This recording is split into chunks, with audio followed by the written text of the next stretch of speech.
ಸರ್ಕಾರ ಏನಪ್ಪಾ ಅಂದ್ರೆ ಅದು 2,000 ರೂಪಾಯಿ ಕೊಡ್ಲತ್ತದ್ರಿ ಪ್ರತಿ ತಿಂಗಳು.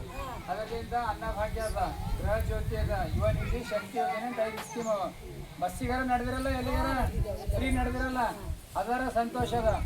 ಆಕ್ರಿ 5 ಕಿಲೋ ಅಕ್ಕಿ ಕೊಡ್ತಿರ್ ಪೈಲಕ್ಕೆ 10 ಕಿಲೋ ಕೊಡ್ಲತ್ತೇನೋ, 10 ಕಿಲೋರ ಕೊಡ್ಲತ್ತಾರಲ್ಲ, ಎಲ್ಲರೂ ಕರೆಕ್ಟ್ ಕೊಡ್ಲತ್ತಾರ, ಅದು ಕರೆಕ್ಟ್ ಅದ. ಯಾರ ನೀವು ನಿಮ್ಮ ಮನೆಗೆ ಸಾಲಿ ಕಲ್ತಿದವ್ರು ಇದ್ರು ಅಂದ್ರೆ ಡಿಗ್ರಿ ಅದಾರ ಮುಗ್ದಿದ್ದಿತ್ತು, ಅವ್ರಿಗೇನು ಮಾಡ್ರಿ ಅಂತ ಅಂದ್ರೆ ಅವ್ರಿಗೆ 3,000 ರೂಪಾಯಿ ತಿಂಗಳಿಗೆ ಕೊಡ್ಲತ್ತಿದ್ದೆವು. ಅವ್ರು ಭೀ ಅದ ಅದು. ಹಾಂ, 2,000 ರೂಪಾಯಿ ತಿಂಗಳ ಹೊಂಟಾವ.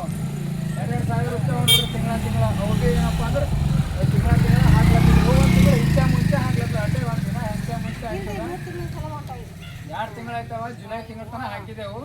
ಇದು ಮುಗಿದ್ರೆ 3 ತಿಂಗಳು ಆಯ್ತದ, ಬರ್ತಾವ.